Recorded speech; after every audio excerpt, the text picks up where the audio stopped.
Basic পিএসপির মধ্যে যদি আমরা যাই, আমরা কি ওপেন করলাম, আমরা আমাদের পিএসপির স্ক্রিপ্ট রান করার জন্য সার্ভার রান করাইতে হয়, আর পিএসপির জন্য সার্ভার হচ্ছে অ্যাপাচি। পিএসপির স্ক্রিপ্ট রান করার জন্য সার্ভারের নাম হচ্ছে কি অ্যাপাচি। সো অ্যাপাচি রান করার জন্য আমাদের আমরা একটা প্যাকেজ সফটওয়্যার ইনস্টল করেছি, যার নাম হচ্ছে কি জ্যাম্প, যার মধ্যে অ্যাপাচি, মাইএসকিউএল আরও অনেক ধরনের সার্ভার করা আছে আর কি, একসাথে প্যাকেজ করা আছে। তো আমরা যদি জ্যাম্পের মধ্যে যাই এবং এখান থেকে জ্যাম্প কন্ট্রোল প্যানেলে যাই, এখান থেকে আমরা আমাদের যেটা দরকার, এখন আমাদের মাইএসকিউএল দরকার নেই, অর্থাৎ আমরা এখন ডেটাবেস নিয়ে কাজ করতেছে না, তো সেক্ষেত্রে আমাদের এটা লাগতেছে না। যখন ডেটাবেস নিয়ে কাজ করব তখন আমাদের এটা লাগবে আর কি। তো আমাদের এখন অ্যাপাচি পিএসপি স্ক্রিপ্ট রান করার জন্য আমরা আমাদের অ্যাপাচিটাকে রান করিয়ে নিচ্ছি। আচ্ছা, আর একটা বিষয় হচ্ছে যে ধরেন যে যদি এই মুহূর্তে আমাদের এখানে থাকে ডিফল্ট 80 নম্বর পোর্টে আমাদের এই অ্যাপাচির রান হয় আর কি, ঠিক আছে, সার্ভারটা রান হয়। তো স্কাইপের সাথে এটা মাঝে মধ্যে কনফ্লিক্ট করে। অনেকেই দেখবেন যে জ্যাম্প ইনস্টল দেওয়ার পর জ্যাম্প কন্ট্রোল প্যানেলে অ্যাপাচিটা রান করতে আসবেন, রান হবে না। এই ধরনের অ্যাবনর্মাল কেস ঘটতে পারে, অ্যারাইজ হতে পারে। সো সেক্ষেত্রে যেটা করতে হয় আমাদের এখানে দেখবেন জ্যাম্পের মধ্যে অ্যাপাচি নামের একটা ফোল্ডার আছে। অ্যাপাচির মধ্যে দেখবেন যে হ্যাঁ অবশ্যই। আচ্ছা, এখানে সিট নিয়ে কি প্রবলেমটা হয়েছে? যে আমরা পিএসপির স্ক্রিপ্ট রান করার জন্য আমরা লোকাল হোস্টে যাচ্ছি। আমরা এটা অ্যাপাচির হচ্ছে রুট ফোল্ডার। সো ভাই যদি বলে যে অ্যাপাচি রুট ফোল্ডার কোনটা, জ্যাম্প সার্ভারে বলুন যে htdocs, আর ওয়াম্পের কোনটা www, এই ফোল্ডারটা হচ্ছে রুট ফোল্ডার অ্যাপাচির। সো যখন আমরা অ্যাপাচি সার্ভারটা রান করলাম আমাদের জ্যাম্প কন্ট্রোলে এসে, তখন কি হচ্ছে, তখন যখনই আমরা ব্রাউজারের লোকাল হোস্ট লিখতেছি অ্যাপাচি সার্ভারটা রান হচ্ছে, এবং ইন দ্যাট কেস আমরা জানি যে জ্যাম্পের মধ্যে অ্যাপাচি রুট ফোল্ডার হচ্ছে htdocs, সেই htdocs এর মধ্যে যাচ্ছে। তো এখানে index.html আর index.php এই ফাইলগুলো ডিফল্ট অবস্থায় রান হয়ে যায়। সো আমরা চাচ্ছি যে ডিফল্ট কোনো ফাইল রান না হোক, আমরা আমাদের সার্ভারের মধ্যে অ্যাপাচি রুটের মধ্যে যে ফোল্ডার আছে আমরা ডিরেক্ট সেই ফোল্ডারগুলো অ্যাক্সেস করতে চাই। লাভটা হবে কি, লাভটা হবে যে আমরা আমাদের যে প্রজেক্টগুলো করব সেগুলোর এখানে তাহলে নাম লিখে দিতে হবে লোকাল হোস্টের পরে। ওকে, লোকাল হোস্টের পরে কিন্তু নাম লিখে দিতে হবে। এখন আরেকটা বিষয় দেখেন যে আমরা যদি একটু ভালো করে আর একটু ক্লিয়ার হতে চাই, সেক্ষেত্রে index.html আর index.php এই দুটোকে আবার একটু রিনেম করে দিই। সো এখানে index.phpটাকে এখানে যে করা ছিল, রিনেম করা ছিল, আমরা যদি এটাকে উঠিয়ে দিই তাহলে আমরা এখান থেকে দেখতে পারবো যে আমরা যখন লোকাল হোস্ট লিখব তখন কিন্তু আমাদের আর এই বিষয়টা আসবে না, আমাদের ডিরেক্ট এখানে চলে যাবে। সো আমরা কিন্তু যেতে পারবো লোকাল হোস্টের পরে, আমরা যদি আমাদের এই ডিরেক্টরি দিয়ে দিই লোকাল হোস্টের পর, হ্যাঁ, এটা ACIP PSP ব্যাচ 8 এটা লিখে দিব। আমরা যদি লোকাল হোস্টের পর ACIP PSP ব্যাচ 8 লিখে দিই তাহলে কিন্তু আমরা আমাদের এই কাঙ্ক্ষিত জায়গায় পৌঁছতে পারবো। বাট এটার চাইতে কিন্তু আমাদের ওইটাই সহজ যে ডিরেক্ট আমরা রুটে অ্যাক্সেস করি।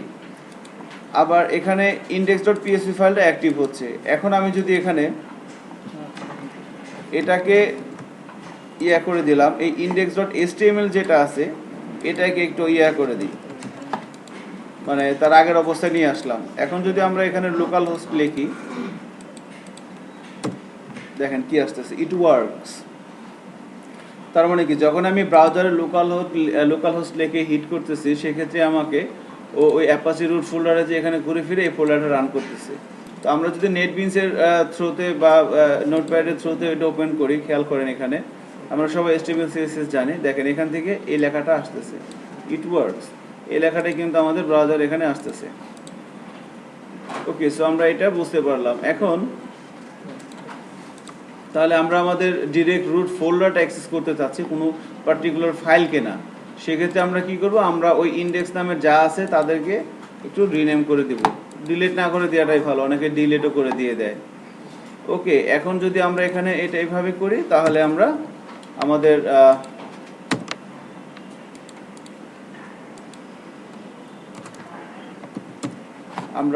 এটা এইভাবে কেন আসতেছে,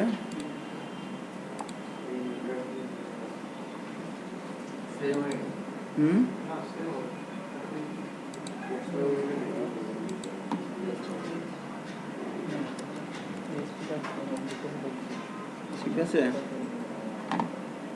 সামনে যদি চেক করি এটা ওর ক্যাশ থেকে আসতেছে, বুঝতে পারছেন? এবার ঠিক আছে, ক্যাশ থেকে পাচ্ছিল।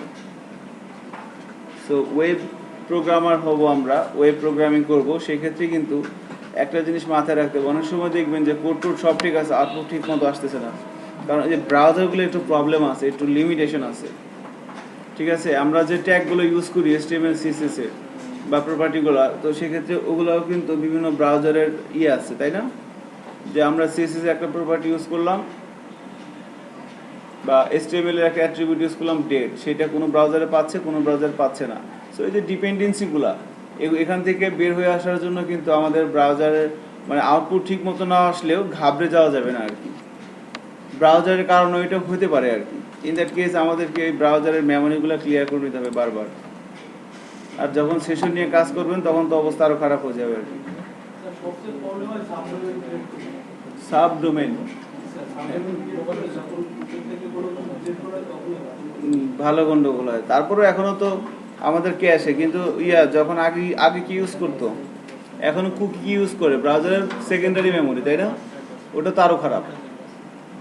ক্যাশ তো ব্রাউজারের প্রাইমারি মেমোরি। সো এগুলো আস্তে আস্তে আমাদের আলোচনা আসবে। এখন আমাদের যেটা কাজ ছিল সেটা হচ্ছে যে আমরা যদি কিছু বিষয় একটু আলোচনা করার চেষ্টা করি, তাহলে আমরা আমাদের নেটবিনসে যাচ্ছি এবং ACIP PSP ব্যাচ 8 এর মধ্যে সোর্স ফাইল, এর মধ্যে আজকে আমাদের সম্ভবত ডে 9। সো ডে 9 নামের একটা ফোল্ডার তৈরি করে নিচ্ছি এবং তার মধ্যে আমরা একটা ফাইল তৈরি করে নিচ্ছি, একটা CSS ফাইল তৈরি করে নেওয়ার চেষ্টা করি, সরি PSP ফাইল আমি বলছি, সিনট্যাক্স SYNTEX syntax.psp, এক্সটেনশনটা অটোমেটিকলি চলে আসবে আমরা জানি। সো এখানে এসে দেখা যাচ্ছে যে এরকম একটা বিষয় আমাদের সামনে চলে আসলো। সো গত ক্লাসে আমরা কিছু বিষয় দেখেছি যে আমরা জানি যে কোনো একটা পেজের মধ্যে যদি শুধুমাত্র PSPর স্ক্রিপ্ট থাকে তাহলে PSPর ওপেনিং এটা দরকার আছে, ক্লোজিংটা দরকার নাই। সো এটা হচ্ছে PSPর ওপেনিং, এটা হচ্ছে PSPর ক্লোজিং, এর মাঝখানে আমরা PSPর স্ক্রিপ্ট লিখব। আর যদি একটা পেজে শুধুমাত্র PSPর স্ক্রিপ্ট আমরা লিখতে চাই তাহলে সেক্ষেত্রে আমাদেরকে ক্লোজিংটা দিতে হবে না, শুধুমাত্র ওপেনিংটা থাকলেই হবে। না, কোনো সমস্যা নাই, কোনো সমস্যা নাই। সো না দিলেও হয় আর কি। এখন আমরা একটা বিষয় জানি যে আমরা যদি একটা HTML ফাইল করি, ডট এক্সটেনশনের .html ফাইল করলাম, সেক্ষেত্রে আমরা কোনো একটা স্ট্রিংকে যদি ব্রাউজারে আউটপুটে নিয়ে আসতে চাই তাহলে আমরা কি করতাম? ট্যাগ ইউজ করতাম।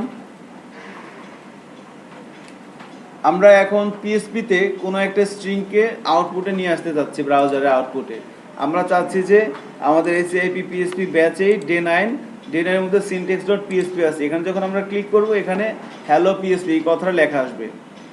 তো একটা সিঙ্গেল লাইন স্ট্রিংকে যদি আমরা আউটপুটে নিয়ে আসতে চাই, আমরা যদি এখানে ডিরেক্টলিভাবে লিখে দেই OW হ্যালো PHP, তাহলে কি হয়?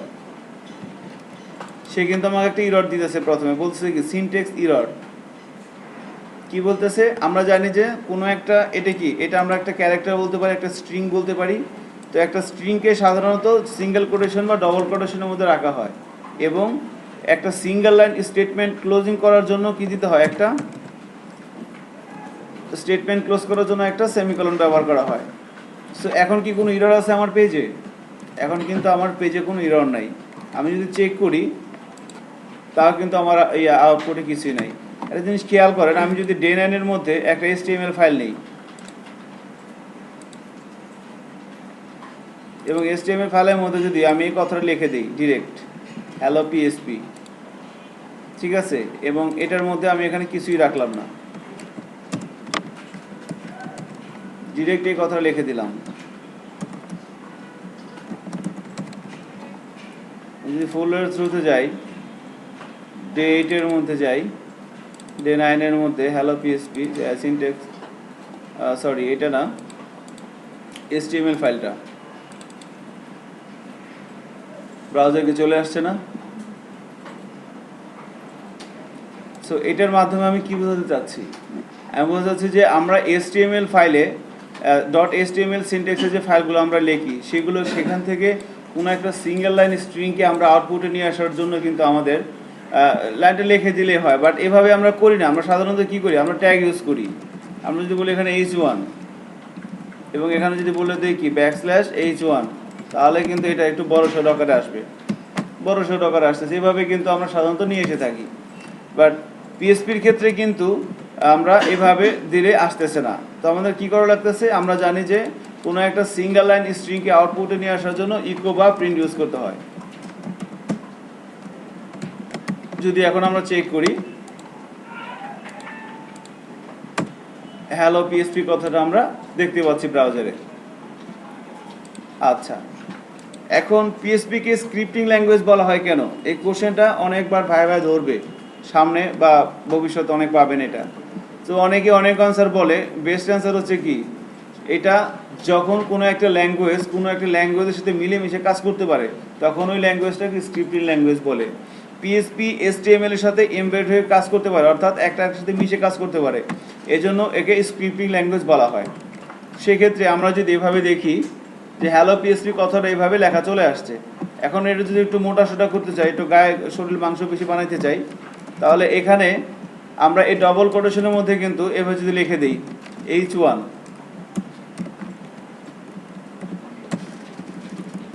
এখন কিন্তু এর স্বাস্থ্য বেড়ে যাবে। খেয়াল করছেন, স্বাস্থ্য কিন্তু এর বেড়ে গেছে। বিষয়টা কিভাবে হচ্ছে, আমরা জানি পিএসপির স্ক্রিপ্ট রান হয় সার্ভারে, আর HTML এর জন্য সার্ভার হচ্ছে ব্রাউজার। তো যখন আমি এই লাইন লিখে ব্রাউজারে এভাবে হিট করতেছি, বিহাইন্ডে কি ঘটনা ঘটতেছে, বিহাইন্ডে যেটা ঘটতেছে, এখানে ও সার্ভারের কাছে এই জিনিসগুলো পাঠিয়ে দিছে, সার্ভার এই জিনিসগুলো পড়ে সার্ভার যেটা বুঝছে যে এই ডবল কোটেশনের মধ্যে যা আছে এই জিনিসটুকে আমাকে আউটপুটে দিয়ে দিতে হবে। সো এই জিনিসটুকে সে আউটপুটে দিয়ে দিছে। আউটপুটে দেওয়ার পর ব্রাউজার দেখছে যে এখানে h1 আছে, ব্রাউজার তো আবার HTML ট্যাগ চিনে, সার্ভার কি HTML ট্যাগ চিনে? সার্ভার কিন্তু HTML ট্যাগ চিনে না। তো এখন এই জিনিসটাকে কিন্তু যখন সে ব্রাউজারের কাছে পাঠিয়ে দিল, ব্রাউজার একে দেখে চিনলো আর একে দেখে চিনলো, চিনা বললো যে আচ্ছা ঠিক আছে, তাহলে কি করবো, এটাকে এই করে দিব। এখন ধরেন কোনো একটা ভাই আপনার যদি এই লাইনটুকু লিখে দেয়, হ্যাঁ ইকো পিএসপি ইকো এরপর ডবল কোটেশন হ্যালো পিএসপি, যদি আপনাকে বলে যে এই কোডটুকের মধ্যে কোথায় কোন অংশটুক রান হয়, ব্রাউজারে কতটুকুন হয়, সার্ভারে কতটুকুন হয়, বা ব্রাউজারে কি আদৌ হয়, সবটুকু কি সার্ভারে হয়, অ্যান্সার দেওয়া যাবে? তাহলে বলেন তো কে বলবেন এটা, কে বলবেন এটা, কেউ একজন বলেন যে এই কোডটুকের মধ্যে সার্ভারে কোনটুক রান হয় আর ব্রাউজারে কোনটুক রান হয়।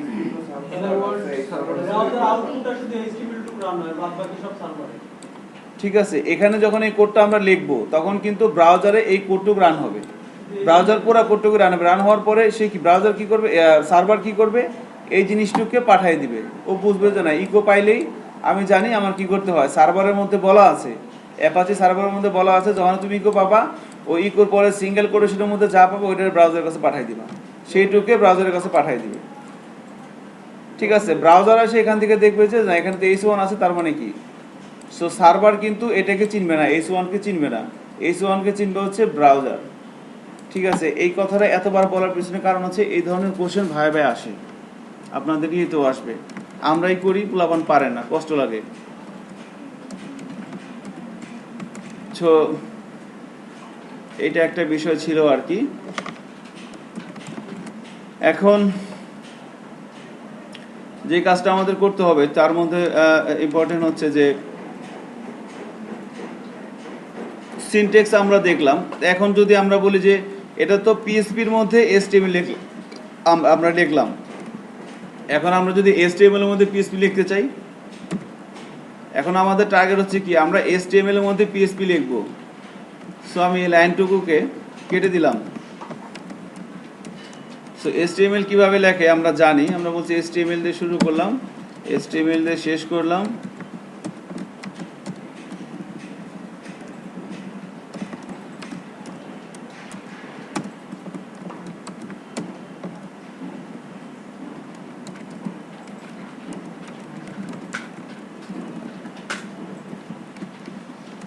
হেডের পরে লিখতে হয় বডি।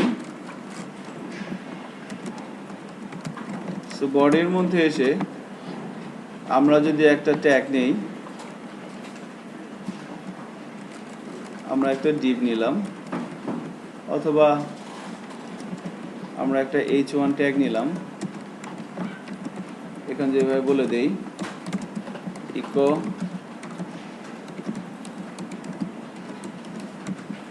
Hello PSP.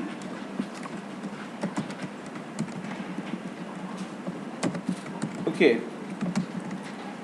এতক্ষণ আমরা পিএসপির মধ্যে এসটিএমএল লিখতেছিলাম, এখন আমরা এসটিএমএল এর মধ্যে পিএসপি লিখলাম। দেখি কি হয়, ঘটনা কি ঘটে।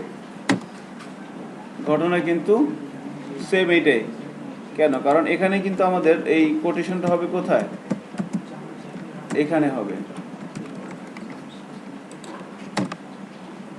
সো হ্যালো পিএসপি কথাটা কিন্তু চলে আসছে।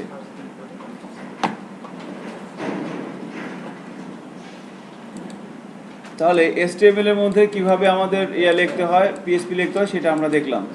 ইভেন আমরা বিভিন্ন ট্যাগের, এসটিএমএল এর ট্যাগের ভ্যালু হিসেবেও কিন্তু আমরা পিএসপি কে ইউজ করতে পারি। যেমন এভাবে যদি বলি যে ইনপুট, দ্য টাইপ হচ্ছে টেক্সট, নেম বললাম বাটন, ভ্যালুর মধ্যে আমি বলে দিচ্ছি এভাবে যে পিএইচপি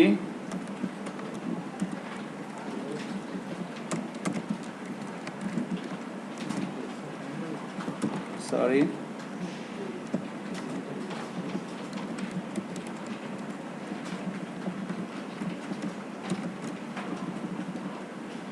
কি বললাম এটা, ঠিক আছে।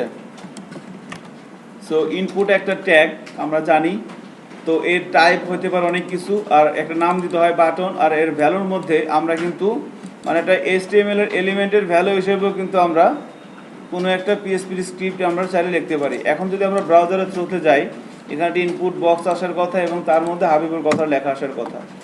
সো ইনপুটে একটা বক্স আসছে এবং তার মধ্যে হাবিবুর চলে আসছে। তার মানে কি আমরা এইচটিএমএল এর মধ্যে পিএসপি লিখতে পারতেছি, পিএসপির মধ্যে আমরা এইচটিএমএল লিখতে পারতেছি। ইভেন এইচটিএমএল এর একটা সিঙ্গেল এলিমেন্টের মধ্যেও তার ভ্যালু হিসেবে আমরা পিএসপি কে চালাতে পারতেছি। তো দ্যাটস ওয়াই পিএসপি কে বলা হয় স্ক্রিপ্টিং ল্যাঙ্গুয়েজ।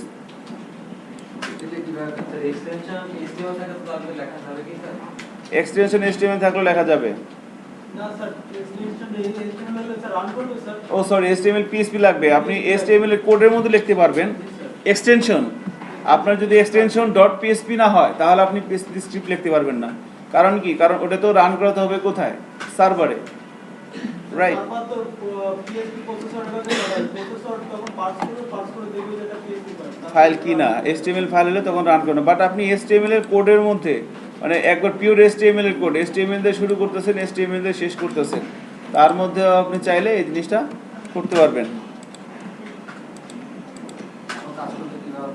এখন এখন সে সার্ভারের কাছে এই পুরো পেজটা যাচ্ছে, সে ব্রাউজারের কাছে পাঠিয়ে দিচ্ছে।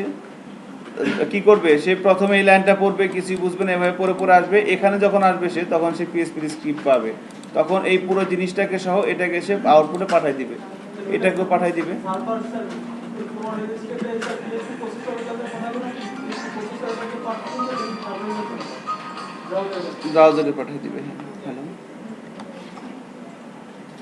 এখনো স্যার আসে নাই, স্যার আসলে তারপর না।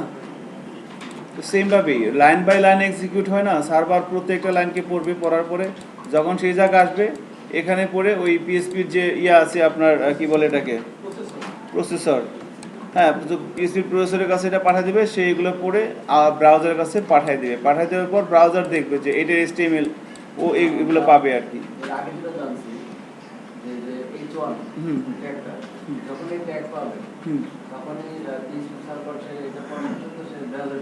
না, যখনই ট্যাগ পাবে তখনই তো পাঠিয়ে দিবে না। হ্যাঁ, আগেরটায় আমি কি বলেছিলাম, আগেরটা এরকম ছিল না যে ধরেন এভাবে পিএইচপি, আমি যদি এখানে এভাবে বলি যে ইকো, আমি বলি h1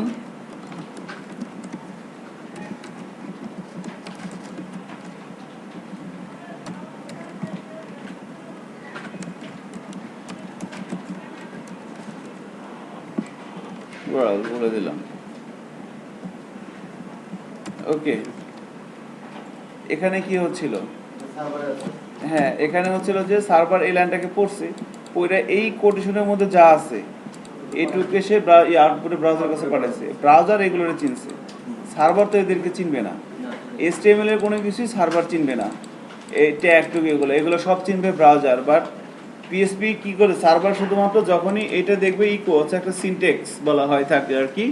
সো এর কাজ হচ্ছে কোনো একটা সিঙ্গেল লাইন স্টেটমেন্টকে ব্রাউজারের কাছে থ্রো করা, এবং এর কাজটা ওই সার্ভারের মধ্যে লেখা আছে। যখন তুমি ইকো পাবা, এরপরে যা পাইবা এটাকে ব্রাউজারের কাছে পাঠিয়ে দিবা, ঠিক আছে? আর এই কোডগুলো তো ডিফল্ট ও সে এডিট করতে পারবে না।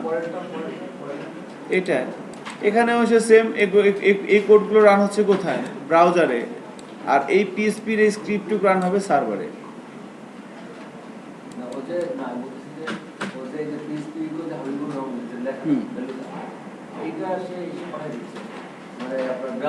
ব্রাউজারে পাঠিয়ে দিচ্ছে।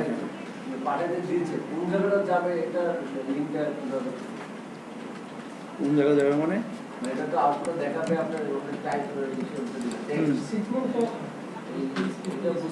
লাইন বাই লাইন এক্সিকিউট হবে। এখানে আসবে কিছু পাবে না, এখানে আসবে কিছু পাবে না, এখানে আসবে কিছু পাবে না, এভাবে পাবে না। হ্যাঁ হ্যাঁ, এখানে যখন সে আসবে, ঠিক আছে, এই পুরো এই জিনিসটাকে সে ব্রাউজারের কাছে পাঠিয়ে দিল, এবং এই জিনিসটার স্ট্রাকচারটা সে এইভাবেই যাবে ব্রাউজারের কাছে এইভাবেই যাবে। সে তো আর সার্ভার পড়তে পারবে এইটুকু, সে বাকিটুকু পড়তে পারবে না।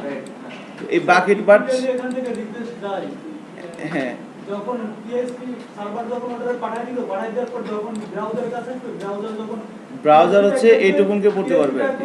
আবার তখন সার্ভারে যাবে, সার্ভারে যাওয়ার পরে সার্ভার কোডটা PHP প্রসেসরে যাবে, PHP প্রসেসর তখন পার্স করে দেন আবার ওখানে সার্ভারে যাবে, ব্রাউজারে যাবে। হ্যালো, কেন কেন তুমি কোথায় এখন?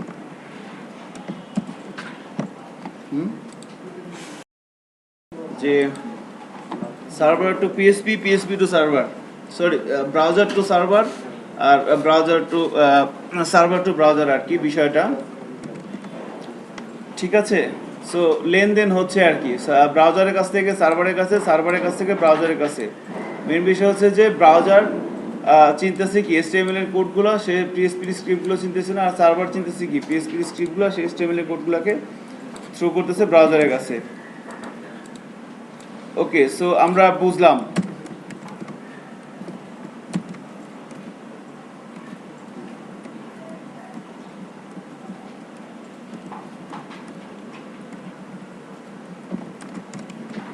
এখন যে জিনিসটা আমাদের আলোচনায় আসবে তার মধ্যে ইম্পর্টেন্ট হচ্ছে কিছু বিষয় আমাদের এভাবে আসবে আলোচনায়। তার মধ্যে আমরা যদি বলি যে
এই বিষয়গুলো আমাদের আলোচনায় আসবে আর কি ধারাবাহিকভাবে। সো সিনট্যাক্স নিয়ে আমরা কথা বললাম, এরপরে আমাদের আলোচনা আসবে ভেরিয়েবল, তারপর আসবে অপারেটর, তারপর স্টেটমেন্ট। স্টেটমেন্টের মধ্যে দুটো পার্ট বলতেছে, রিপিটেড স্টেটমেন্ট আর একটা হচ্ছে কন্ডিশনাল স্টেটমেন্ট। এরপরে আমাদের আলোচনা আসবে অ্যারে, তারপরে ফাংশন, তারপর হচ্ছে ক্লাস। সো মেইনলি ক্লাস যখন আসবে তখনই কিন্তু অবজেক্ট ওরিয়েন্টেড কনসেপ্টটা কিন্তু আস্তে আস্তে গ্রো করবে ক্লাসের সময়ে আর কি। সো প্রত্যেকটা জিনিসই অত্যন্ত ইম্পর্টেন্ট।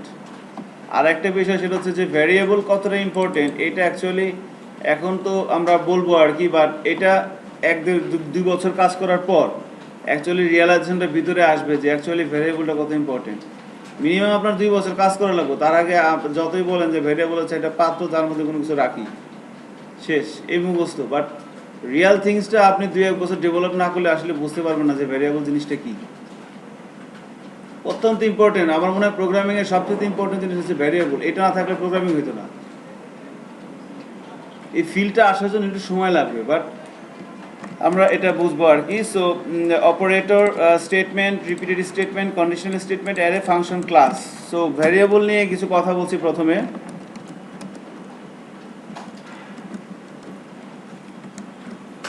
খেয়াল করছেন আমি কমেন্টস করতেছি বাট কমেন্টস হচ্ছে না, কারণ কি বলেন তো?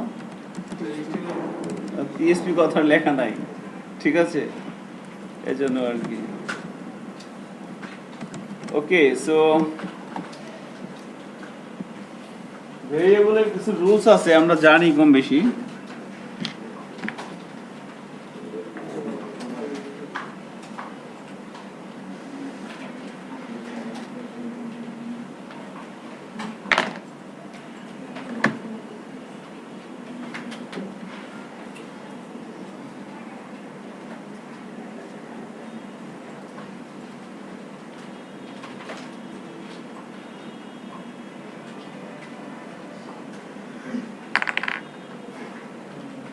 রুলসটা হচ্ছে ভেরিয়েবলের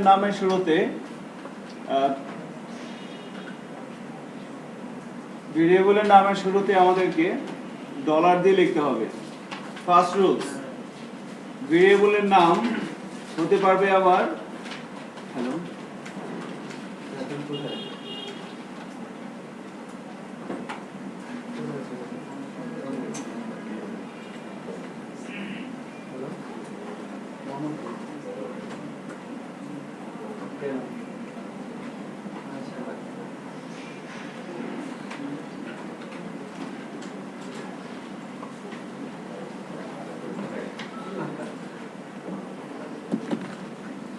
ভেরিয়েবলের নামের শুরুতে ডলার দিতে হবে। ভেরিয়েবলের নাম লেখার জন্য যে ক্যারেক্টারগুলো ইউজ করতে পারবো সেটা হচ্ছে small a to z, capital A to z, আর একটা হচ্ছে কি 0 to 9 এবং আন্ডারস্কোর। এখানে টোটাল কম বেশি 63টার মতো ওয়ার্ড আছে, বিষয় আছে, লেটার আছে, যেগুলো আমরা পিএসপি ভ্যারিয়েবল জন্য ইউজ করতে পারবো। Capital A to z, small a to z, 0 to 9 এবং আন্ডারস্কোর। আর আরেকটা হচ্ছে পিএসপি ভ্যারিয়েবলের শুরুতে নাম্বার হওয়া যাবে না।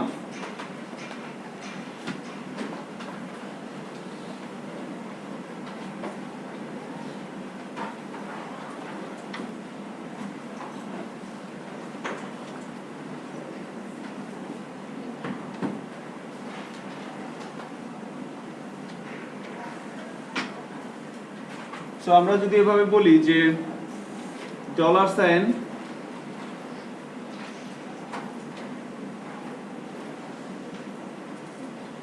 first name is equal to Habibur, এটা একটা ভেরিয়েবল ডিক্লেয়ার করলাম। ভেরিয়েবল ডিক্লেয়ার করাটা কি হয়েছে? কেন হয় নাই? মাঝখানে স্পেস রাখা যাবে না। সো 3টা রুলস, আমার প্রথম রুলসটা ঠিক আছে, আমার দ্বিতীয় রুলসটাও কিন্তু ঠিক আছে, এবং কোনো নাম্বারও নাই, এটাও কিন্তু ঠিক আছে। আর তারপরে এটা ভেরিয়েবল না, কারণ কি মাঝখানে একটা ফাঁকা আছে। সো ভেরিয়েবলের দুটো ভেরিয়েবলের মাঝখানে ফাঁকা রাখা যাবে না, আন্ডারস্কোর দিতে হবে, আর না হলে একসাথে লিখতে হবে, ফার্স্ট নেম এভাবে লিখতে হবে। সো এই 3টা হচ্ছে কি আমার। আবার আমি যদি এভাবে বলি যে $007, এটাও ভেরিয়েবল হবে না, কারণ ফার্স্টে 3 নাম্বার রুলসটা এটা করে আর কি, ভেঙে ফেলে, 3 নাম্বার রুলসটা মেইনটেইন করে না। তো সেক্ষেত্রে 3টা হচ্ছে বেসিক রুলস। আর 3টা বিষয় আছে, সেটা হচ্ছে স্ট্যান্ডার্ড রুলস।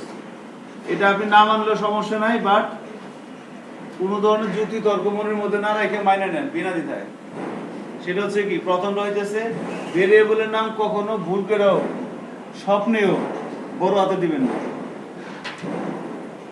ঠিক আছে? আমি জানি এই কথাগুলো বলার পরও আপনাদের মধ্যে অনেক পণ্ডিত আছে যারা দিবেন, ফার্স্ট লেটার বড় হাতে লিখবেন যে ফার্স্ট নেম,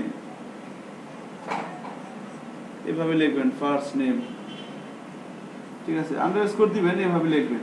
বাট এটা লেখাটা অ্যাকচুয়ালি মানে পিএইচপি সাপোর্ট করে না। জাভার ক্ষেত্রে একটা বিষয় আছে, ক্যামেল কেসিং, দুইটা ওয়ার্ড হলে প্রথমটা ছোট হয় পরেরটা বড় হাতের হয়, বাট পিএইচপি সাধারণত আমরা জেন রুলসটা ফলো করি। সো জেন রুলস অনুযায়ী দুইটা লেটার হলে সেখানে মাঝখানে আন্ডারস্কোর দেওয়া লাগে। আর জেন বলছে যে তোমরা বড় হাতের দিও না, সব ছোট হাতের দিবা। সো ভেরিয়েবলের নামের তিনটা স্ট্যান্ডার্ড রুলসের প্রথম রুলস হচ্ছে যে ভেরিয়েবলের নাম সবসময় স্মল লেটার হতে হবে। সেকেন্ড রুলস হচ্ছে ভেরিয়েবলের নাম যেন মিনিংফুল হয়। ভেরিয়েবলের নামটা হইতে হবে কি, প্রথমটা যেন কি বলছিলাম, স্মল লেটার, স্মল লেটার। এরপরে সেকেন্ডটা হইতেছে মিনিংফুল, বানান ভুল হলে ক্ষমা সুন্দর দৃষ্টি দেখেন। সো মিনিংফুল, মিনিংফুল মানে কি, মিনিংফুল মানে হইতেছে যে আমরা এখানে লিখলাম যে $a ইকুয়াল টু হাবিবুর, কোনো ভুল আছে? ভুল নাই, কোনো ভুল নাই, ঠিক আছে। তো এর মধ্যে হাবিবুর ঢুকে গেছে, তাই না? কোনো ভুল কিন্তু এখানে নাই, কিন্তু এটা কিন্তু এই জিনিসটা স্ট্যান্ডার্ড রুলসটা ফলো হয় নাই, অর্থাৎ ভেরিয়েবলের নামটা মিনিংফুল হয় না। হ্যাঁ হ্যাঁ, এখানে ভেরিয়েবলের নামটা হতে ছিল নেম বা ফার্স্ট নেম, তাহলে কিন্তু নামটা মিনিংফুল হইতো। আমি যদি বলতাম ফার্স্ট নেম $, তাহলে কিন্তু এটা মিনিংফুল হইতো। সো নামটা স্মল লেটার হইতে হবে, মিনিংফুল হইতে হবে। এরপরে 3 নাম্বার রুলস হচ্ছে নামটা রিডেবল হইতে হবে, রিডেবল হইতে হবে। রিডেবল জিনিসটা কি, আমি যদি এভাবে বলি যে ফার্স্ট নেম, এটা বললাম, এটাও ঠিক আছে, কোনো সমস্যা নাই। আবার এটা বললাম ফার্স্ট আন্ডারস্কোর নেম, এটা বললাম। সো এখানেও কিন্তু কোনো ভুল নাই, বাট এটা কি, এটা কি রিডেবল হইলো না, এটা রিডেবল হইলো, নিচেরটা কিন্তু রিডেবল। সেই তিনটা হচ্ছে স্ট্যান্ডার্ড রুলস ভেরিয়েবল ডিক্লারেশনের ক্ষেত্রে, যে ভেরিয়েবলের নামটা অবশ্যই স্মল লেটার হইতে হবে, নামটা যেন মিনিংফুল হয় এবং নামটা যেন রিডেবল হয়। এই তিনটে বিষয়ের উপরে আমাদের খেয়াল রাখলে হবে। আর তিনটে স্ট্যান্ডার্ড রুলস, তিনটা হইতেছে আমাদের, এটা হচ্ছে আমাদের মানে ফিক্সড রুলস, যেগুলো ভায়োলেট করলে এরর দেখাবে, এগুলো ভায়োলেট করলে কিন্তু এরর দেখাবে না। বাট যখন বড় বড় অ্যাপ্লিকেশন বানাবেন, ইআরপি বানাবেন, ওয়েব বেসড বা কোনো একটা বিগ অ্যাপ্লিকেশন তৈরি করবেন কোনো একটা ব্যাংকিং ইয়ার জন্য, তখন কিন্তু এগুলো মানে চলতে হবে, স্ট্যান্ডার্ড মেইনটেইন করতে হবে। আচ্ছা, সো ভেরিয়েবল নিয়ে রুলসটা বললাম, বাট ভেরিয়েবলের ডেফিনিশনটা এখনো কিন্তু আমাদের ক্লিয়ার করা হলো না। এখন যদি বলি যে আমরা ভেরিয়েবল কাকে বলে, কিভাবে লিখতে হয়, এটা আমরা তো শিখলাম। এখন ভেরিয়েবল কাকে বলে, টেকনিক্যাল ডেফিনেশন বলতে হবে আমাদেরকে। আমরা কিন্তু ওই ভার্সিটির স্টুডেন্ট না যে ভেরিয়েবল কাকে বলে বলো। ভেরিয়েবল হচ্ছে চলো ইহা এই ইহা ওই, এগুলো চলবে না। কারণ এখানে আমি ভার্সিটি পরীক্ষা পাস করার জন্য না, এবার টেকনিক্যালি বলতে হবে ভেরিয়েবল জিনিসটা কি। আমরা আসলে ধরে নিই কি, ধরে নিই এটা হলো পাঁচ পয়সা, এটা বলতে হ্যাঁ, সো ডাটা রাখার জন্য একটা পাত্র, হ্যাঁ, তারপর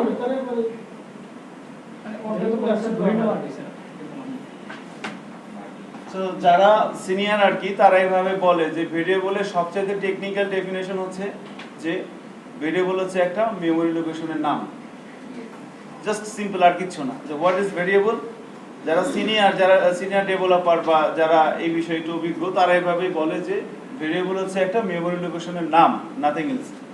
তাহলে আমরা যখন বলতেছি যে সবই কিন্তু ঠিক আছে, কন্টেইনার বা একটা জিনিস যার মধ্যে আমি রাখতেছি, বাট সিনিয়ররা এভাবেই বলে যে ভেরিয়েবল হচ্ছে একটা মেমোরি লোকেশনের নাম এবং এর ভ্যালুটা যার ভিতরে আমরা যখন কোনো কিছু রাখি সেটা চেঞ্জ হয়।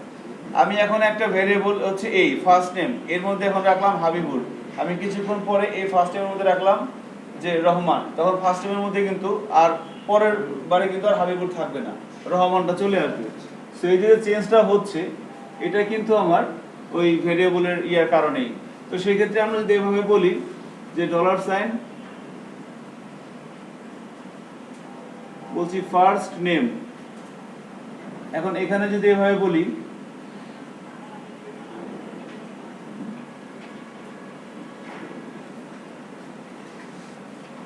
তাহলে কি ঘটনাটা ঘটতেছে একটু খেয়াল করি আমরা, যে এটা যদি আমাদের একটা মেমরি হয়,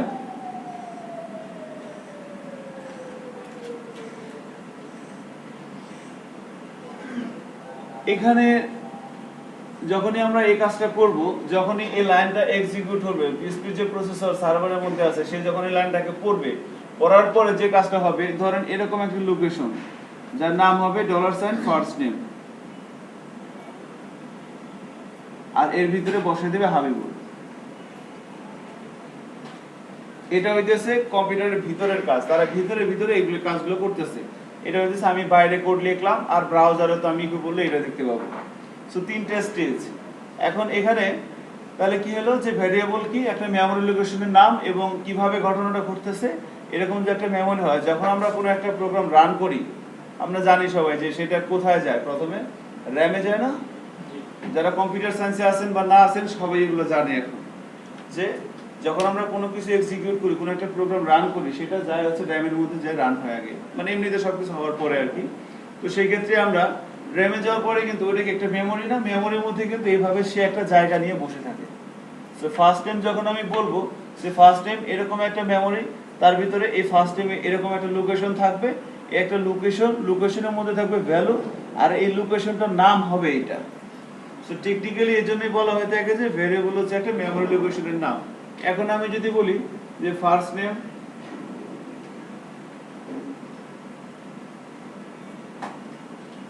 ইজ ইকুয়াল টু রহমান, তাহলে কি হবে, সে প্রথম এই লাইন এক্সিকিউট করবে, এটা হবে, আবার যখন এই লাইন এক্সিকিউট করবে তখন এটাকে সে ওভাররাইট করে এখানে বসে দেবে রহমান। এই হচ্ছে ভেরিয়েবলের কাহিনী। সো আমরা যদি একটু এই বিষয়গুলো একটু প্র্যাকটিক্যালি দেখার চেষ্টা করি।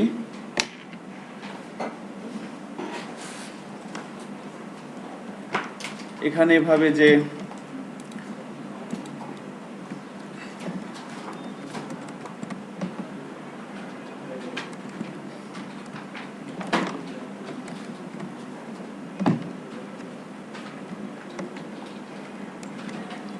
আমরা এভাবে বলতে পারি যে ভ্যারিয়েবল লেখার জন্য আমাদের লিখতে হয় কি একটা $সাইন, তারপরে নাম। আমরা বলতেছি ফার্স্ট নেম, এবং তার মধ্যে আমরা, ঠিক আছে তো স্যার কন্টিনিউ করবে আর কি। এখন স্যার ওই ভেরিয়েবল ইয়ে করা আর কি।